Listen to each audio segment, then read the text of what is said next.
اودنامہ کے ادبی مشمولات میں آج صبا نوشاد کی کتاب پر ذوالفقار خان زلفی کا تبصرہ شامل اشاعت ہے، جس میں تبصرہ نگار کتاب کے چند نمایاں پہلو کا ذکر کرتے ہوئے لکھتے ہیں: صبا نوشاد نے اردو کی چند اہم داستانیں ایک مطالعہ تحریر کر کے طلبہ کی آشنائی ان قدیم داستانوں سے کرائی ہے جس سے ہمارا اردو ادب وابستہ ہے۔ اس سے پہلے بھی اردو داستانوں پر اور بھی کتابیں تحریر کی گئی ہیں، لیکن اس کتاب کی خاص بات یہ ہے کہ صبا نوشاد نے اس کتاب کو UGC نیٹ JRF کے طلبہ کے امتحان کے نصاب کے مطابق مرتب کیا ہے۔ راقم القلم کا دعویٰ ہے کہ اگر طلبہ اس کتاب کا بغور مطالعہ کریں تو امتحان میں اچھے امتیازی نمبر حاصل کرنے میں کامیاب ہو سکتے ہیں۔ صبا نوشاد نے کتاب کی فہرست میں سب سے پہلا مضمون پروفیسر صغیر افراہیم کا رکھا ہے، جس کا عنوان ہے داستانوں کے عروج و زوال کی کہانی، جس میں پروفیسر صاحب نے داستان کے عروج و زوال پر روشنی ڈالی ہے۔ اس کے بعد صبا نوشاد کا اپنی کتاب پر لکھا ہوا مقدمہ ہے، جس میں انہوں نے کتاب کی اہمیت پر اظہار خیال کیا ہے اور کتاب لکھنے کی وجہ بھی بیان کی ہے۔ پھر انہوں نے اردو کی اہم داستانوں کو ان کے تاریخ کے اعتبار سے چند ابواب میں تقسیم کیا ہے۔ باب اول میں ملا وجیح کی ادبی خدمات اور ان کی تحریر کردہ تمثیلی داستان سبرس کی کہانی اور کرداروں کی اہمیت کو بیان کیا گیا ہے۔ سبرس اردو کی مقبول ترین تمثیلی داستان ہے۔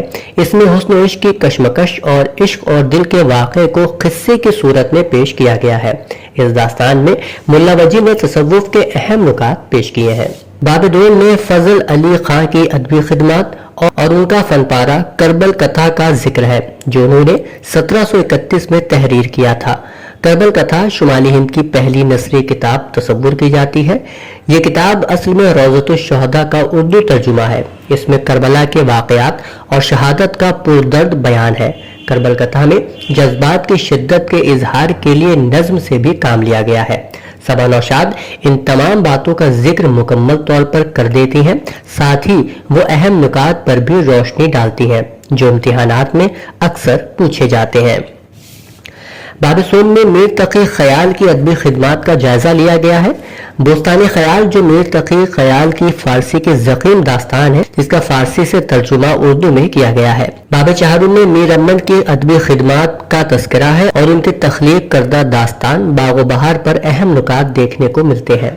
باب پنجم میں انشاء اللہ خان انشا کی ادبی خدمات پر روشنی ڈالتے ہوئے ان کی تخلیق کردہ داستان رانی کیتکی کی کہانی کا ذکر کیا گیا ہے۔ باب ششم میں رجب علی بیگ سرور کی ادبی خدمات کا ذکر کرتے ہوئے صبا نوشاد نے ان کی شاہکار داستان فسانہ عجائب کا جائزہ لیا ہے۔ آخر میں ہمیں کتابیات دیکھنے کو ملتی ہے جس سے پتہ چلتا ہے کہ صبا نوشاد نے کن کن کتابوں کا مطالعہ کر کے اس کتاب کو تحریر کیا ہے۔ الغرض اردو ادب کے طلبہ کے لیے یہ کتاب علمی آب حیات کی حیثیت رکھتی ہے، جس کا اندازہ قاری مطالعہ کر کے بخوبی کر سکتا ہے۔ اس کے علاوہ پروفیسر اسلم جمشید پوری کا افسانہ بھی اسی صفحے پر شائع ہوا ہے، جس کا عنوان ہے گودان کے بعد۔ افسانے سے جذبات کی بھرپور عکاسی کرتا ہوا اقتباس ملاحظہ فرمائے۔ وہ دن اور وہ لمحہ بھی آ گیا جب گائے کو شہر کے مشہور آشرم کو دان کرنے کی تیاری ہونے لگی۔ مہندر پال نے ایک چھوٹے ٹرک کا انتظام کر دیا تھا۔ ٹرک رات کو ہی گاؤں میں آ گیا تھا۔ وہ رات تاؤ ہرپال اور تائی بیروتی پر بہت بھاری تھی۔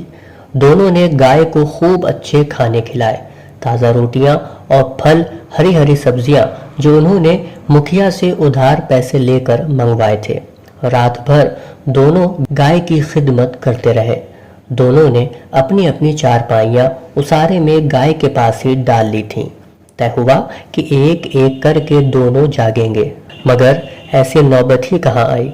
دونوں کی آنکھوں سے نیند غائب تھی۔ گائے ذرا بھی ہلتی ڈلتی اور اس کے گلے کی گھنٹی بجتی تو دونوں اٹھ جاتے، جیسے مندر کی گھنٹیاں بج اٹھی ہوں اور دیوی نے پکارا ہو۔ سویرے ہی گاؤں کے لوگ گائے کو دیکھنے اور ودا کرنے آنے لگے تھے۔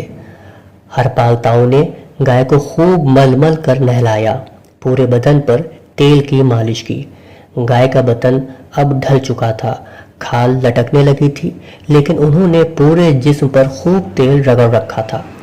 گیندے کے پھولوں کی ایک مالا گلے میں ڈالی۔